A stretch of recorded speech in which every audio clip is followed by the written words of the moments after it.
Before we get into today's interview, I want to remind everybody to go and support our partners in safety. They help make this podcast possible. Of course, I'm talking about Mighty Line Floor Tape.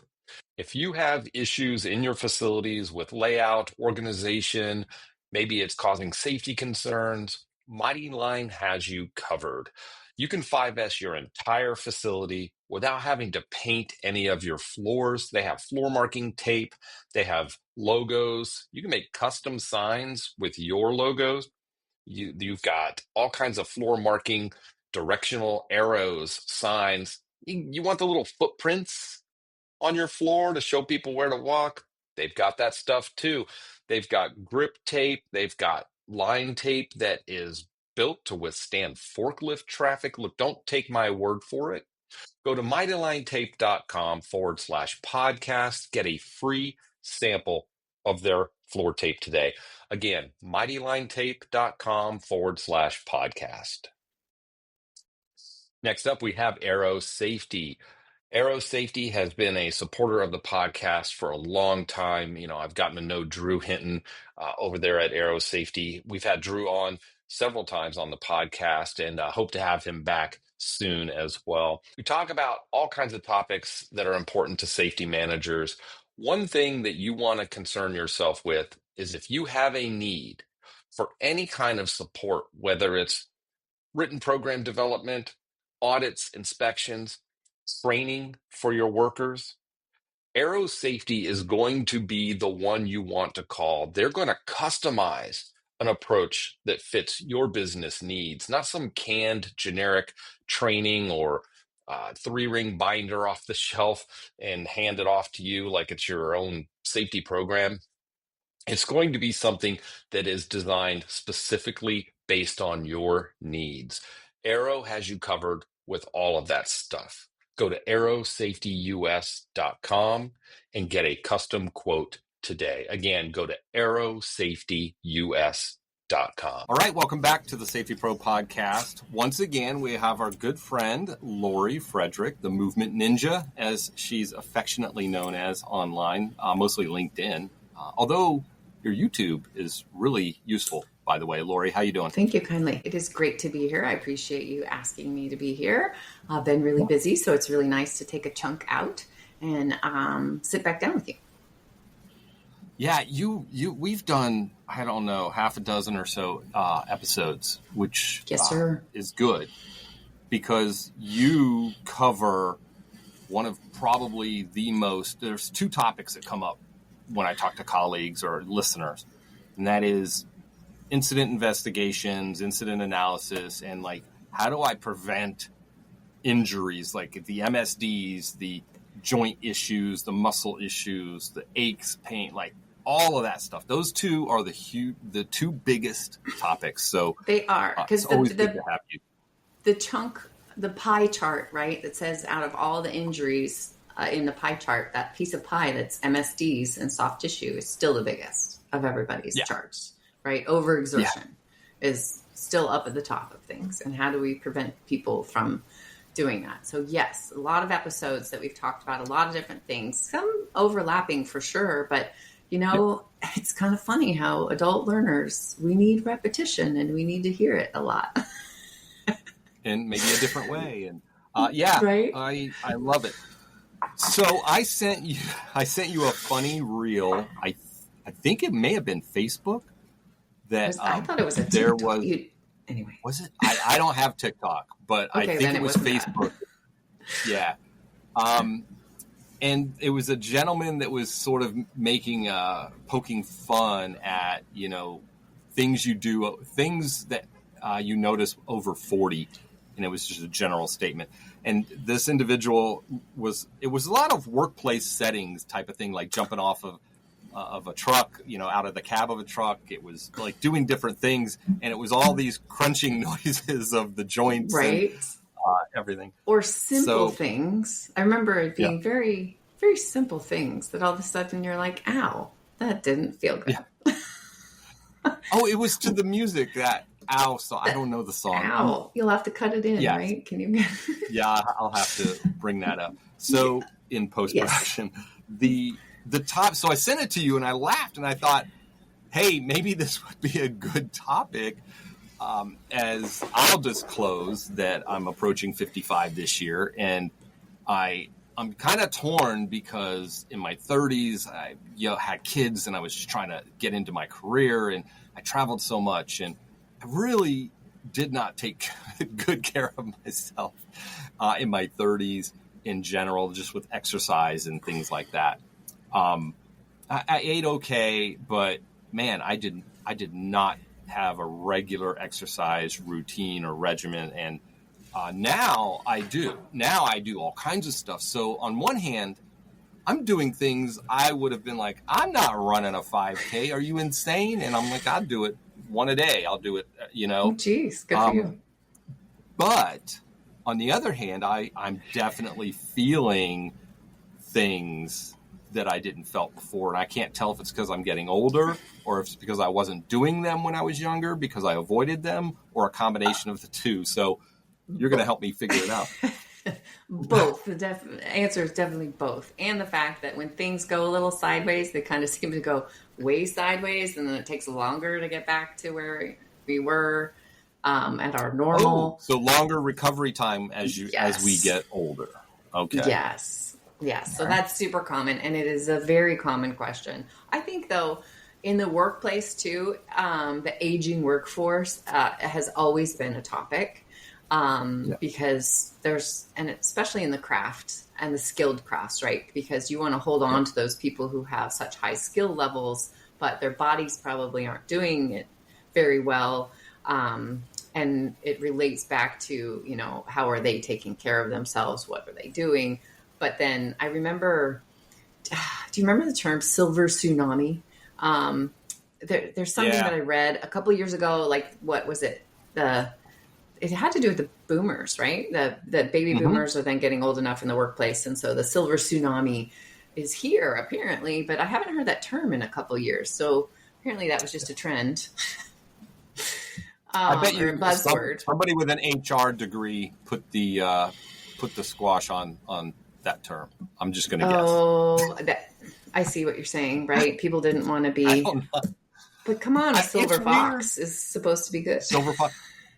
Okay, so I will volunteer this information, and this is just coming from me. Before we hit record, I was confiding in you, like, I don't. How do you approach this topic? And I love your approach because you're just so relatable in the way you talk.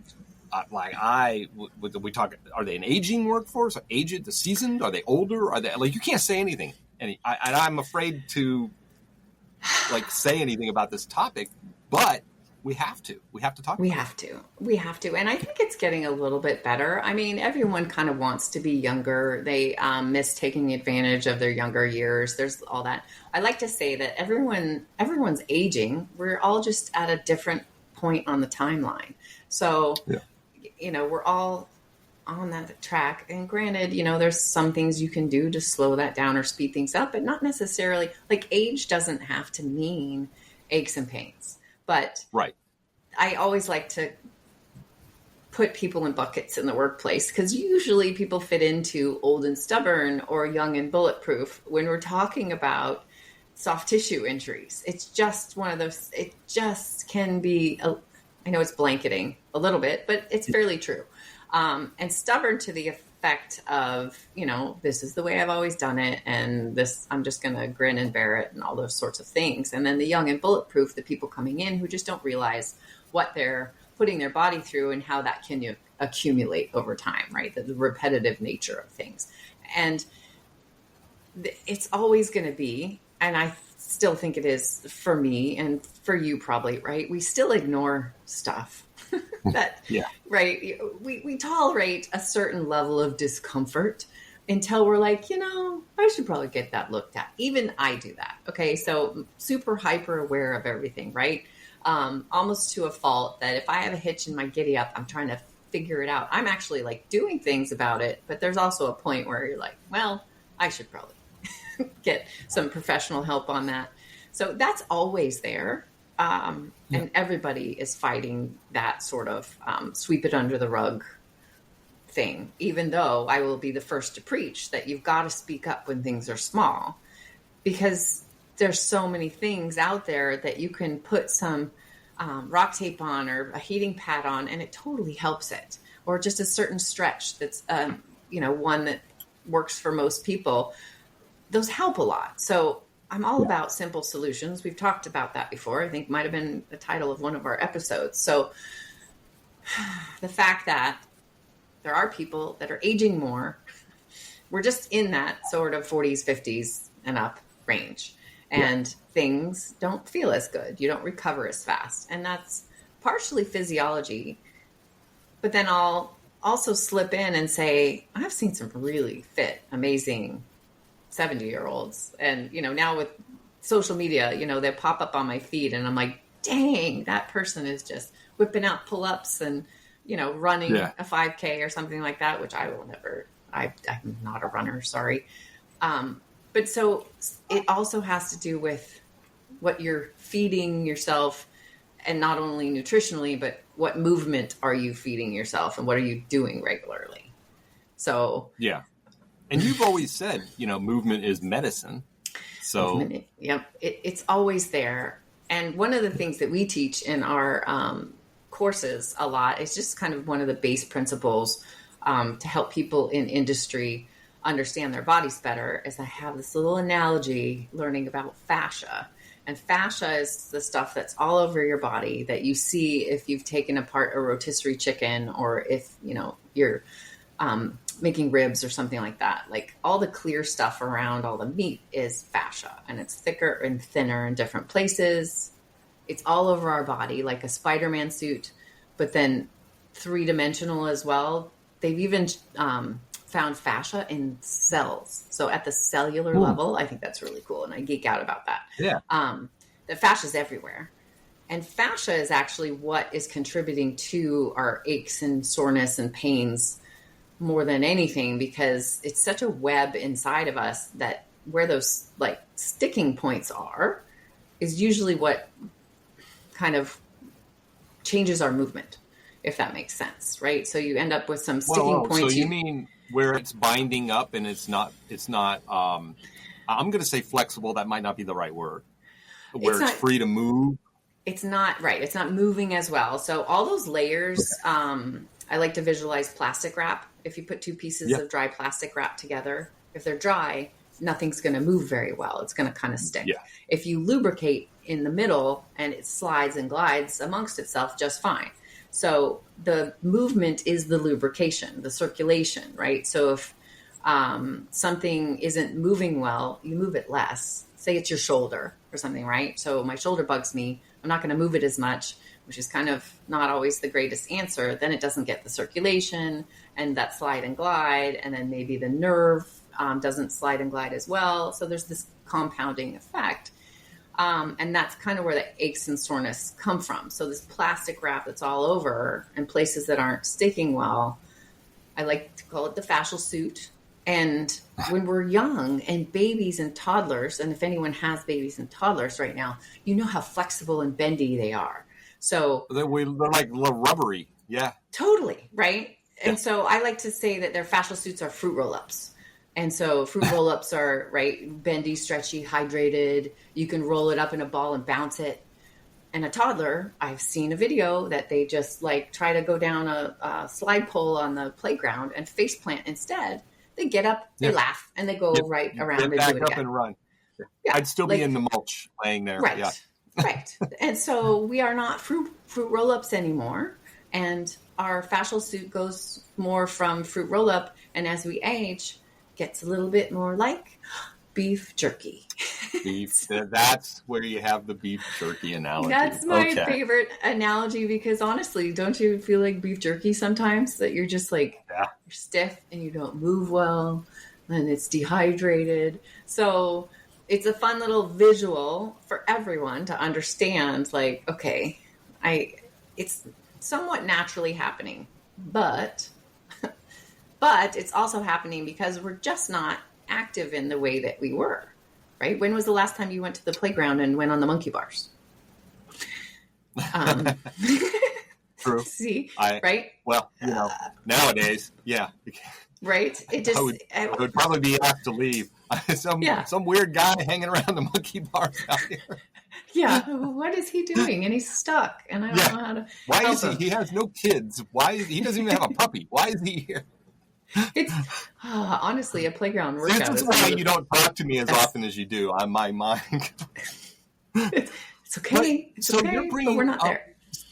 I know you're bringing up something. So, a couple of things, like you said, it's natural to a degree, but we can. I don't know if interrupt or slow it down. We can slow it down through various means and methods. So in the workplace, we've talked about this in the past on an episode that a lot of things you can point to conditioning. Like, are we conditioned to do the things we're asking that are being asked of me? So, right. And if I'm not conditioned for that and I go try to do it, I could risk soreness or, on the other end of the spectrum, an injury. Right. So how can we, if I'm putting my preventative hat on, right, my conditioning hat, is how can we keep that sort of fluidity, that fruit roll up, and not get to beef jerky? Yeah, right. There's a couple ways to do that. It's the same thing. Like if I went and ran a 5K tomorrow, I would get injured. I would probably tear something in my calves or whatever because I haven't been running. You've got that, right? You're conditioned to do that. I don't know. Are you sprinting at all? If you're not, I will sometimes. Yes, but okay. So then you put that in there every now and again. So that means that you could be more conditioned for sprinting. Sprinting is actually really good for you. I keep telling myself to maybe attempt that, but. Really, I might do those because I like them better. Oh, actually. see. I started running because I hated it, and I wanted to. I didn't like that. I didn't like it. I know this is going to sound crazy. No. So I made myself do it just because I wanted two things. One, I wanted to make sure that I wasn't like not able to do it. Mm-hmm. Like I say I don't like running because I'm in such bad shape. That's my excuse, is I don't like to run, and it's really my excuse to not get off my rear end. So I force myself to do it. Yeah. But I've noticed I go 5 miles. Once I go past 5 miles, my body starts to say, what in the hell are we doing out here? And so I'm not built for the distance. Just my height, my stride, I'm not built. But the sprints, if I did a 1 mile, I can bang out a 1 mile in like just as fast as I can, and I feel great after. I love that, actually. So I might do sprints. See, there's a whole lot of science and programming and conditioning and stuff that's in there that you can work on, sprint modules and things like that. But it depends on your benefits, right? So running endurance stuff is really great for your heart health. Right? We all know cardio, that. So that's really good for your cardio.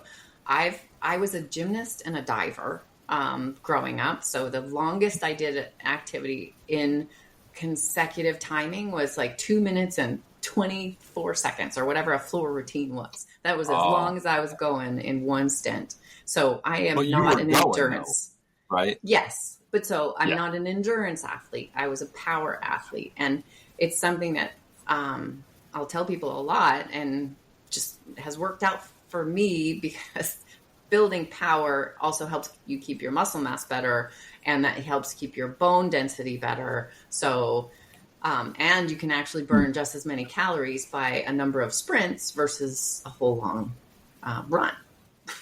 Right. But some people love endurance and they will run and run and run. But if you can build up your strength to tolerate more power, it's kind of where that comes from, because power equals strength or mass times velocity. Blah. It's in there. It's in there somewhere. But you need strength. Totally. Like, hold on. Like, throwing out math on me here. I know. I haven't been in school in a long time. But power comes from strength and velocity is essentially what it is. You shouldn't sprint unless you are strong enough to do so. So like squats and deadlifts and stuff are really important. I think you covered this on a previous episode. You said strength is the foundation. And you may have said the foundation, you may have said for health, but I'll have to go back and listen. But you basically said strength is if you've got a base. Yes, to muscle mass. Anything, squats and tacos. That had to have been a squat and tacos. We talked about squats and tacos, right? Okay. See, you remember some stuff. That's good. I do. You can't, and if you think about it, you're right. We were talking about. Oh my gosh, you're bringing it all back. We were talking about that little test. If you can get up off from a sitting position on the floor without using your hands or needing your hands, you can get up. Yep. Then your longevity is better. Likely to fall as you age, and falling is bad. Yes, and obviously falling is bad. If you can maintain strength, especially in your legs, and strength and mobility, but yes, that's where we were. So we're coming around again to all of that, right? So, and unfortunately with muscle mass, if you don't use it, you lose it. And then we go back to, you're not going and doing monkey bars. Are you sprinting down the street because you're playing hide and go seek tag, right? Like we're not doing that anymore. And then there's those in the physical trades who are doing stuff all day, but it's not necessarily the stuff that's building their muscles in the way that they should. So all of that. They're tired when they go home, right? Yes. But you could be less tired if you had better muscle mass because that helps your energy levels. So there's all this tie back to build your muscles. And strength is out there. I think one of Chantel from Work Right Northwest, I'm going to call her out because they had a presentation. Also, we had similar presentations at this last ASSP conference, and their whole tagline is "Strong is never wrong," and I'm going to totally say that's a great tagline. Because your strength is your PPE, and that's what they were talking about. And I was hitting it from resilience as well. It's both. So we are the same preacher. Nice. And muscle mass and your strength and your resilience is a level of PPE. It's how you can protect yourself. And it's not magic, right? You still can injure yourself and then, or, get those tweaks that take a while to come back, but you'll come back better than if you weren't doing anything. So I think that's the most of what's happening as we age is we're not doing the exact same things. It does take more time. It takes really strict nutrition to keep your muscle mass and do all those things. So it's just more effort as we age. It's possible, but it's just more effort as we age. And so I've completely changed my diet over the last 5 years. I mean, good for you. Completely. Aren't you a vegetarian? I was, yeah. Oh, so that's part of the change. 27 years, I think.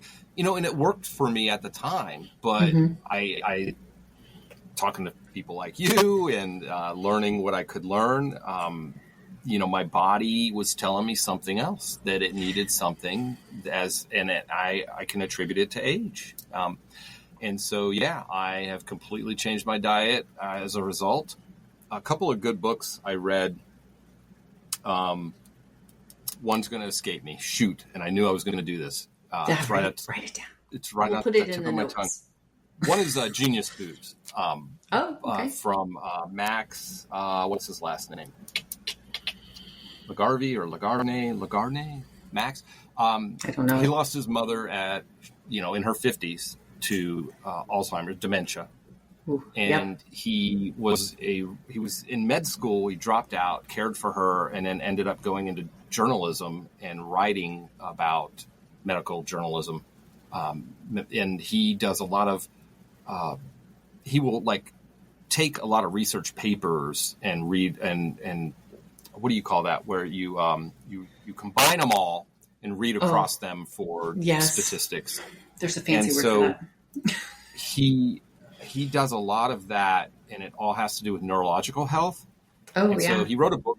he wrote a book called Genius Foods, and these are all foods that are good and bad, and why.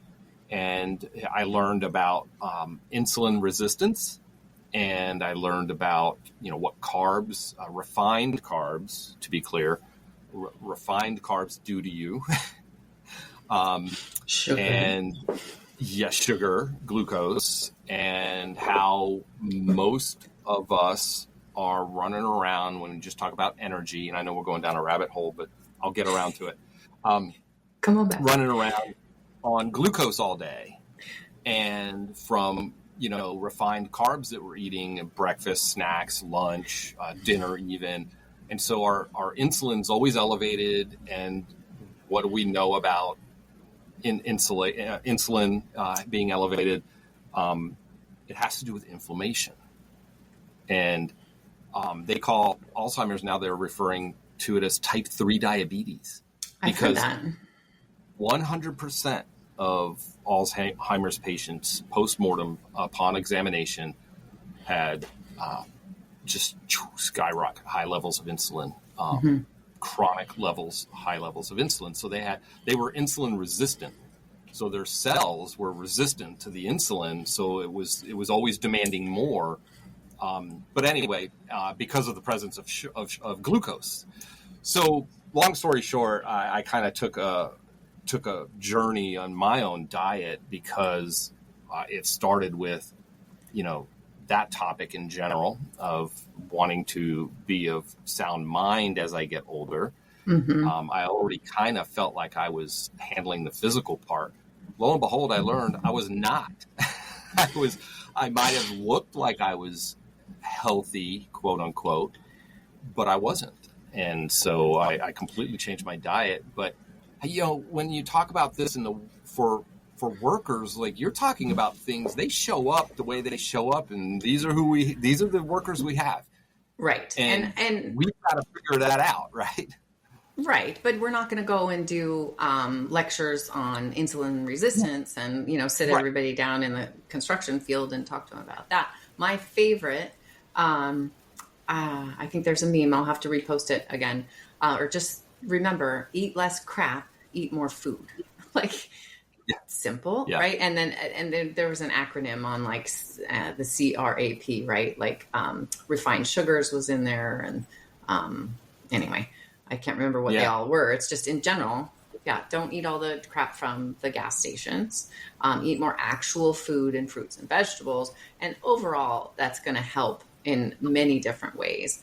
Meal prep is something that helps a lot. There's a gentleman that I follow on, I think it's Instagram, but it's he always does a lunch check with the construction workers. And so he always does a lunch check. And it's construction, so you're going to get more Latin workers. And I love Mexican food. It's my favorite type of food. Oh, I know. Mexican food or sushi, it'd be really hard to choose which one if I could pick one for the rest of my life.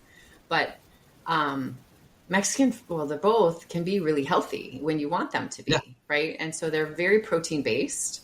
And I always like to say that anything homemade is going to be way better than, store bought and prepackaged and, all those preservatives and stuff in it anyway. So even if it's pie, it's way better for you than if you bought it at Walmart. You can still eat the pie because I love food and I will still eat the food. I just eat less of it. But I will tell you, it's completely different now. Like when I had my son and my daughter both had their birthdays in the last week. And when you have the ice cream and the cake, it hits you different. Like it was homemade cake and it's from scratch, but it was still sugar. But because I don't have it in my system, you get that sugar high. You get that what sweets are supposed to be like. Right. It's way more noticeable. And then my body regulates it and it's gone the next day, 12 to 14 hours later, my insulin level's down to nothing. So that was a benefit I did not expect of it just hits you in a different way when you have something like that as a treat because it's rare. That was, so here's a throwback. Do you remember Body for Life at all? EAS was a supplement company that was based out of Golden, Colorado, where I was. EAS created the Body for Life program, Body for Life Challenge. It was Transformation Challenge. They had workouts and stuff like that.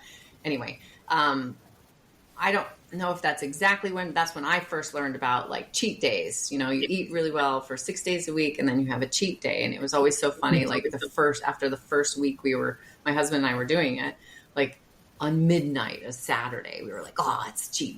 We had like some brownies because we're like, oh, we just need that. By the time you do like 3 cheat days and you feel all the contrast between eating crappy and eating healthy, it totally just helps you move forward. Now, not everybody gets to that point. And sometimes the cheat day turns into cheat weekend and it's not helpful, but it's a tactic, right? I do the carb cycling. I'll have nothing at the beginning of the week. And then the weekend is when, if we go for pizza or we go and I just have it like on one of the days on the weekend and that's it. We save it for that. So. Right. Yeah. And there's a million, I know people who do the fasting and different things, and there's so many ways. Yeah. There's so many ways to do things that everyone should be individual at what they can do. And so generally speaking, that's why I always fall back on eat less crap, eat more food. I loved, speaking of acronyms, I'm going to have to look this one up. I think there's 4, but I can only remember 3 of C's. They called them R's. 3 R's. Okay. Can you recognize when you look with food? Can you recognize it? Can you look at it and you know what it is? Right. Right. Like a Twinkie, I have no idea. I guess it's sponge cake. I guess it's like a cake. I guess it's right. Can you recognize it? Can you recreate it? Can you make it in your own kitchen? Okay. Can you recreate it? Does it rot? Oh. Does it ripen? You can say ripen. Right. Or rot. Does it like spoil? Like is it perishable? Like, right. And I cannot remember the 4th R for the life of me. I'll have to look it up and get back to you. But it was like these cool little tricks that you can go, oh, I recognize this. I know what this is. I could make this at home. Right. It's something that will spoil, so it's somewhat fresh. And then avoid anything in a bag or box. Right. Probably. And this all and just to like circle back, this all works well for those of us who are seasoned and have done life a little bit, right? And have the cooking skills or whatever, but not necessarily for all those who are, just need a grab and go, or they're just stuck on that sort of thing, right? It's not easy.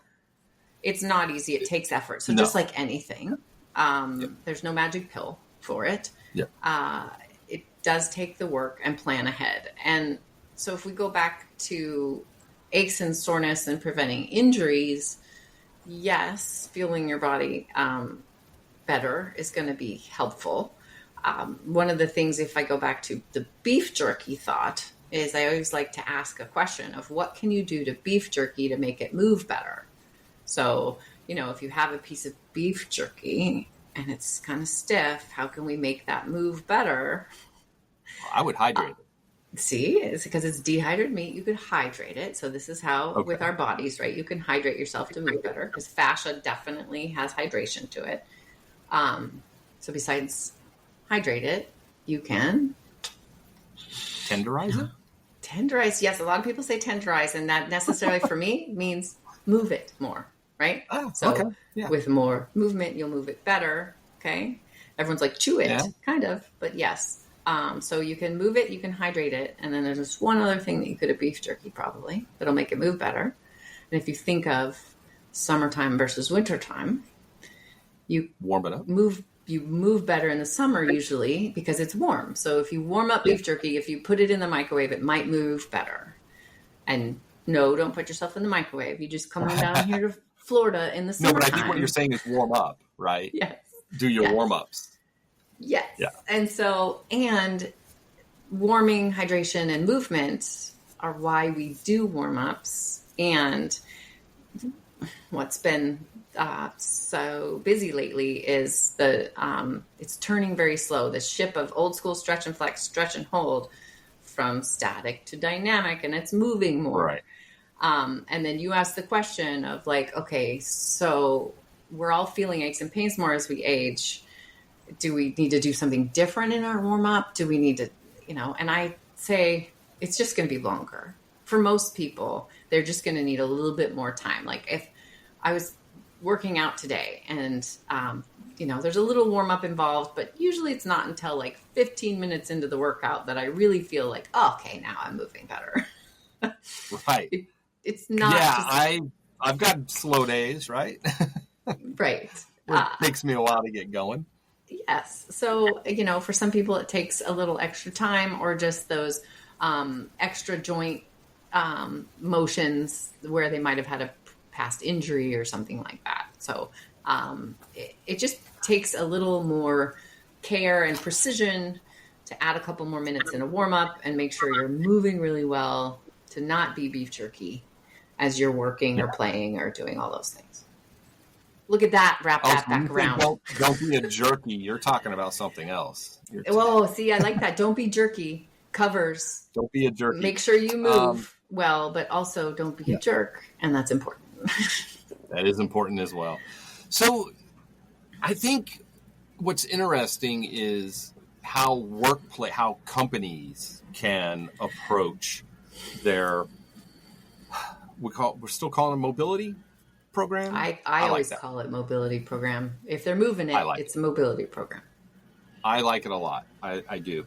And I still harp on the warm up versus stretching. There is a distinction. I know people don't forget to stretch before you go to work, but I'm like, I don't want to be a word nerd and I don't want to correct anybody. Right. But are they just using it as a general term, or do they actually mean stretch? So that concerns me. So that's why I always got to go look and go, wait, when you say stretch, what are you doing? Why is that? If you refresh our memory, why is that distinction important? Well, and I'll do that. And I do think people use it generally to stretch, because there's still some companies that don't have any sort of pre-shift anything, stretch or warm up or whatever. But so stretching and holding for a long time has just not proven to be as effective. And if everyone's going to come at me with white papers, there's no white papers in the workplace or data. It's all in athletics.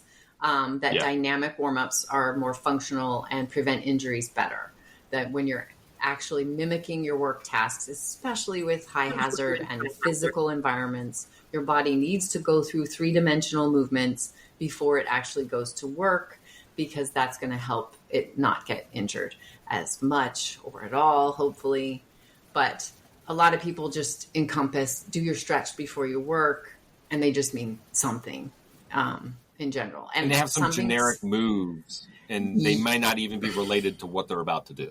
True. And it's part by part. So that's my biggest beef with the stretch and hold, is it's just joint by joint. And we don't move that way. We don't live that way. But it's better than nothing. So I always want to say that it's better than nothing. There's actually, I haven't gotten it in the mail yet, but the new PSJ journal that ASSP sends out, the new safety magazine, I think on the cover is a whole thing about stretching and manufacturing. So I glanced at it. It's super long. I do plan to do a review on it, but I was like, 8 pages? Why do we need 8 pages of information? That's just me and my simple life.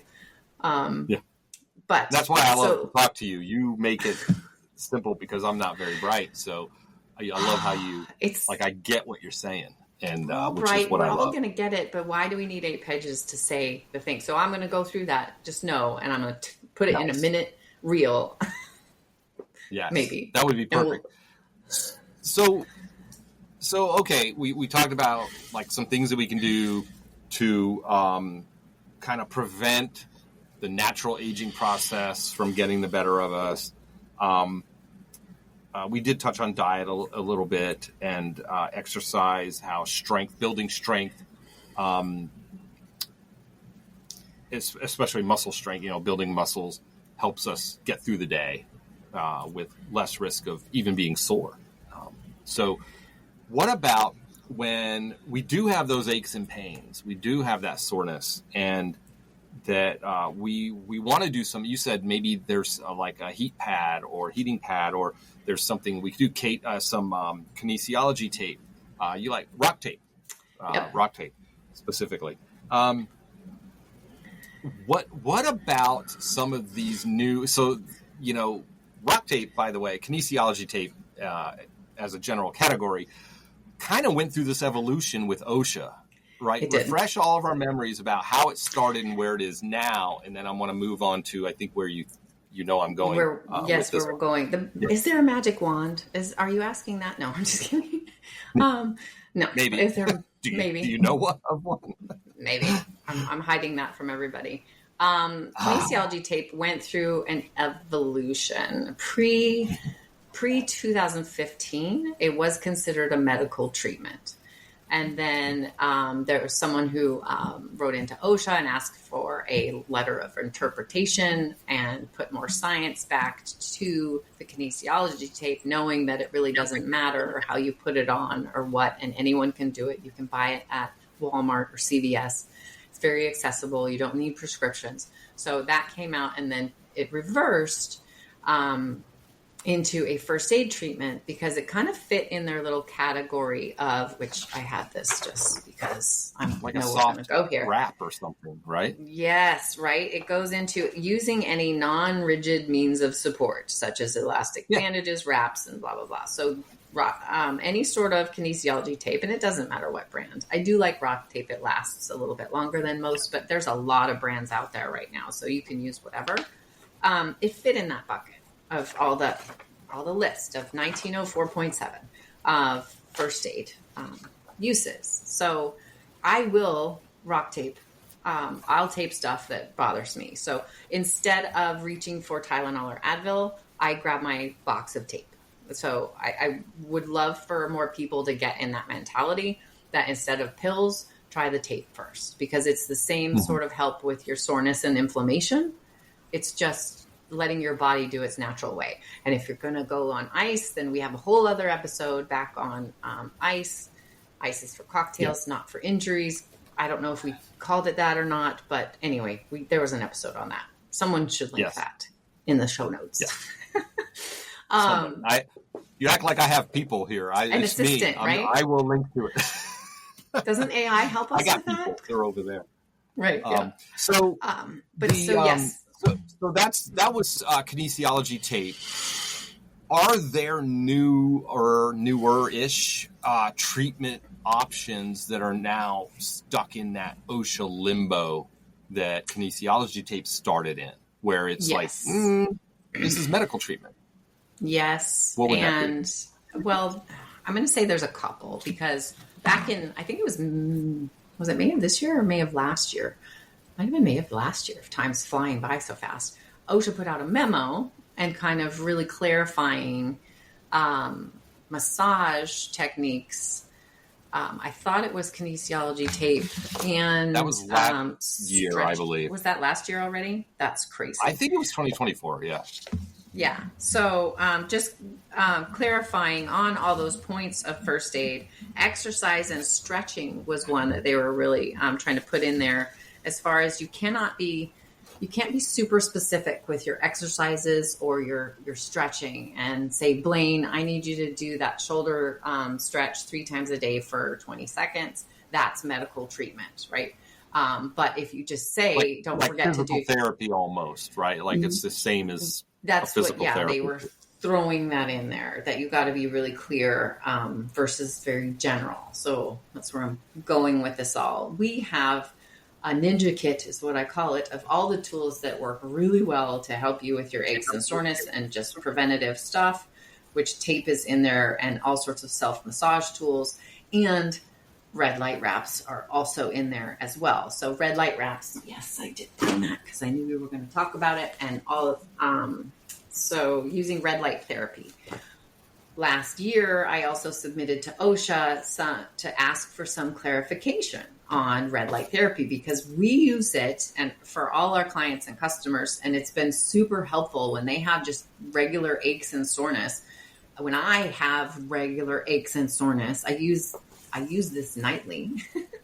It's heat and it's red light therapy, and it's super effective on a lot of ways. So I was like, hey, let's get some interpretation on this. And they came back just this last week, or 2 weeks. Time flies now, so I'm not even going to quote that. Pretty recent, though. It is pretty recent. And they said to me, no, it is actually a medical treatment. And wow. And I know you were surprised, right? Because you're like, well, you can get red light at any place. You don't need a prescription, right? You can go to Amazon and do all this stuff. So my beef with it is that if you look at the 1904, and you all know where to find it, but 1904.7, Section 5. So I have all these listed, right? And all these highlighted ones are stuff that we use all the time as far as hot or cold therapy, the non-rigid, and massages. So the tape, heat's always been my best friend. So I'm like, oh, it's a lot like a heating pad, right? So it makes sense that I would think this could fit into, but they discovered in detail where they're like, well, the red light itself is penetrating the skin and doing this cellular manipulation. So it's not like the heat in that way. So because does the other creams work as medication in that way? Like biofreeze or to the cellular level, do they? I mean, what's super cool about, so here's the science with red light therapy is that the frequencies of red and infrared light are actually penetrating the skin surface and generating more ATP production, mitochondrial function. So at that cellular level, it's really ramping up things. So more so than a cream would do. But heat goes through the skin, right? And do I know all the science of, heat and warming up, and does that work at a cellular level? I don't know. The biggest problem is just, we gotta all love OSHA for a second, and big things and big programs. They're doing great things, but they're government and they get stuck in the box. And so out of all of these buckets of first aid treatments that they came out with in 2001 is when they determined this list. Okay. 2001. If it doesn't fit in the bucket, that means it's medical treatment. And that's the frustration. So, right. If it's not this, then it must be that. And kind of where we're at. But do not lose hope, because just like with exercises and stretching, we can still use it, right? It is still a most valuable tool. You just have to always, you just stay in preventative mode with it. It's the same thing as well. So as what you're saying is, if I were to use this as a result of a suspected injury, that's where you're going to get into this gray area versus just using this regularly as preventative therapeutic type of preventative. Even therapeutic's not a good word, right? I know. It's just really. Good Lord.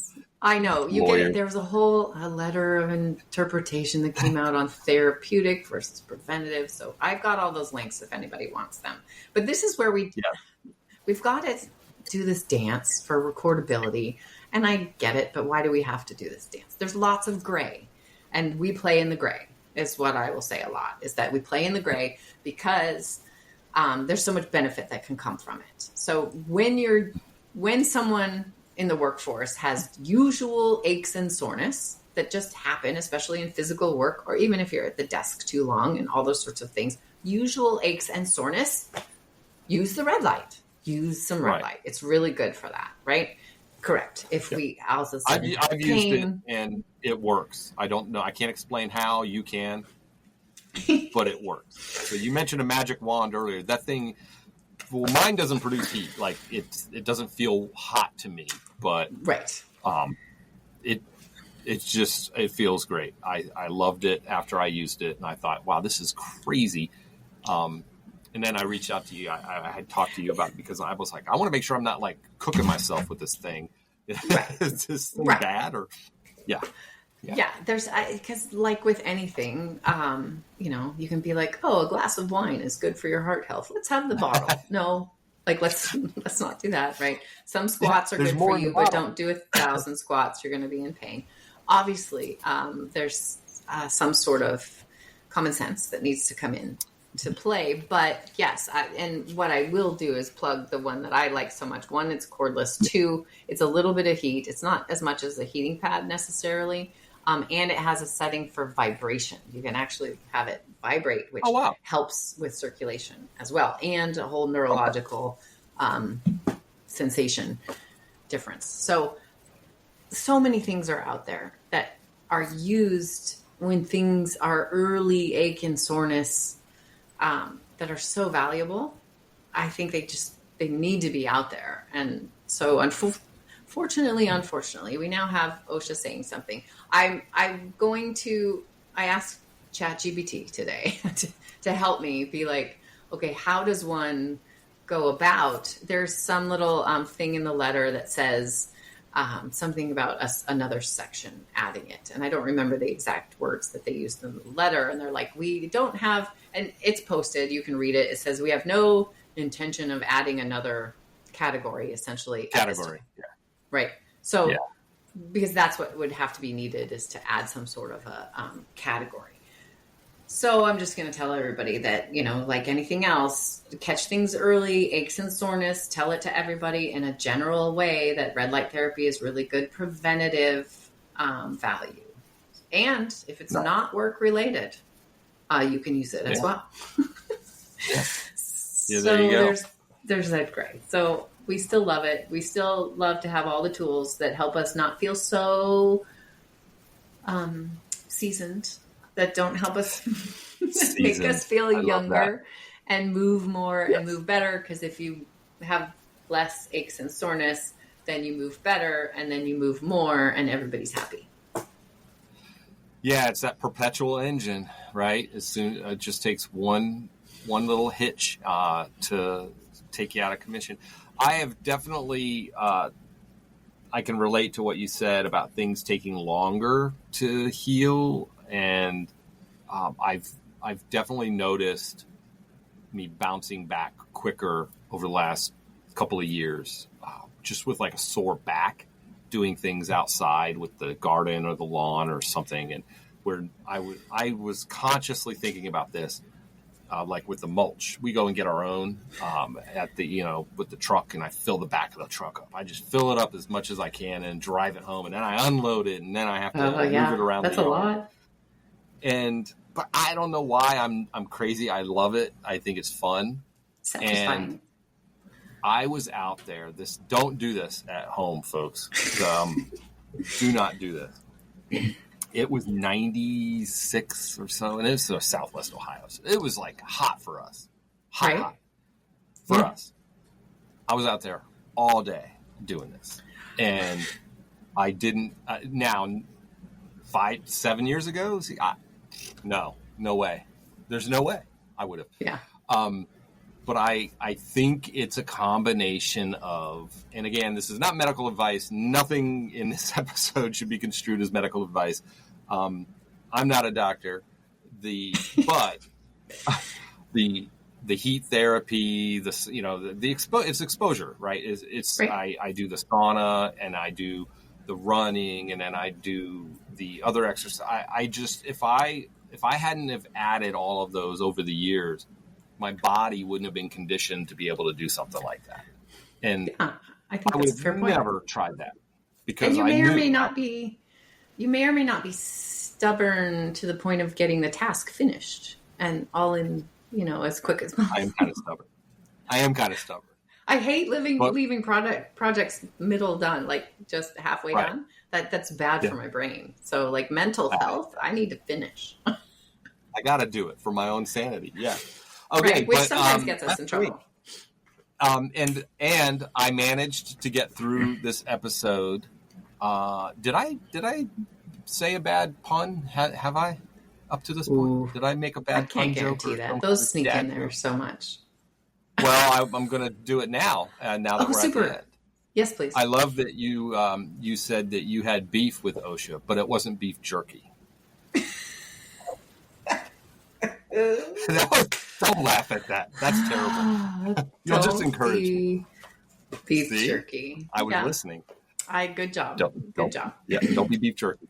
Correct. All right. So where can all of the folks that are watching or listening go to learn more about all of this information that you have, and even more that you continue to put out? Well, I always like to provide a lot of value on LinkedIn for sure. So hook up with me on LinkedIn. If you have any questions about anything, that's usually where all my posts come from. But I am kind of evangelistic about putting out educational stuff on the body and preventing injuries. So LinkedIn is one. I have an Instagram channel, YouTube channel, all those things as well. You can find a lot. I actually have a wellness playlist on my YouTube channel that you can point to with your companies or something that helps you in that whole wellness world and not being specific with your exercises. So I'm happy for you to use that. Ooh, and I almost forgot. We have an app. There's more. But wait, there's more. Oh my gosh. Since I talked to you last, we have a branded app. We have the Ninja Fit Stop app in Apple and Google. No, go look it up. Look it up. Go to your app store. Because I was going to ask you about the Fit Stop. Yes. So it's now an app. Do you have Apple or Google or Android phone? Okay. Apple. It's okay. I'm learning how it shows up differently. Are you looking it up or no? Oh, I can. Yeah, I do. Real time. You can edit out our pauses. All right, we're going to do this right here. App Store. Right. App Store. Search. Ninja Fit Stop. Fit Stop is one word. And hopefully we'll see the little ninja dude. And I already have it on my phone. Oh, look at that. And that is so cool. It should have a little, can I see your screen? Because I'm always curious how other people see it. Because doesn't it show up as I don't know. It's in there somewhere. Yeah, you would have to. Not in focus. You can download. Yep, see, it's on there. But so you can download it to your phone for free, but it's not going to work for you because we have company memberships at this time. Oh, that's right, you do. So there it is, right there. I don't. Yes, I'll do a screenshot of it. Right. Yeah, I was going to share a screenshot because that's the newest, latest, and greatest out there. If someone's really wanting to do a trial, I just message me and I can figure that out. But essentially, it holds all of our wellness exercises, all of our information about taping and light and exercises, all in one place. And that's where we can track people's education through courses and things like that. So, right. So when you say company, it's so you obviously you have clients, you have companies that will sign up just for this. Yes, they have a portal. They have some sort of portal they can log into. They can share the logins with their workers, or their workers. Workers will all get their separate.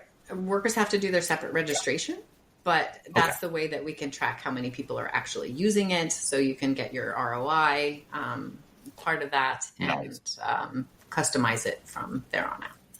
So the workers could have this in the palm of their hand, in their pocket at any time. A ninja in your pocket. Wow, there you go. So just be like, my head hurts or my neck hurts, and then look it up. I have your hat. I have your hat here somewhere. The hat? Little ninja hat. Yes. I don't know. Have you seen the new ones? Oh, don't do that to me. There's a new hat. There's a new hat. I have not. There's a new hat. Get out. And right. Guess what our theme is? Make work suck less. All right. I want to get one in person. Coming. We're getting too promotional. Next time. No, this is great stuff. Next time I'm down there, I'll have to swing by and grab a hat. So yes, we're getting lots of good stuff. Beanies and hoodies and things are on the way. So nice. There's probably going to be a store at some point. So yes, that's awesome. Make you not be beef jerky. Make your work suck less. Do not be beef jerky. You need a shirt with a little beef jerky with some eyes and a hat, hard hat. I like Don't be this worker. A ninja stick. Yeah. So thank you so much for taking time to talk about this. I know I started with a laugh on Facebook, and then I was like, oh wait, that's me. I've heard those noises when I've tried to move. And it led to us doing an episode. So there you go. I appreciate you reaching out because it is something that comes up a lot. And I'd really rather have people be a little more proactive about things rather than just be like, I'll get surgery when I retire. That's the worst thing to hear. So yeah, not a good plan. Yeah. All right. Hey, I'll have links to your website, LinkedIn, and especially YouTube. I do searches for topics on your YouTube channel a lot. So Perfect. You'll see me on there a lot. These days with AI and how it can come out, I'm sure there's something that you can, I don't know.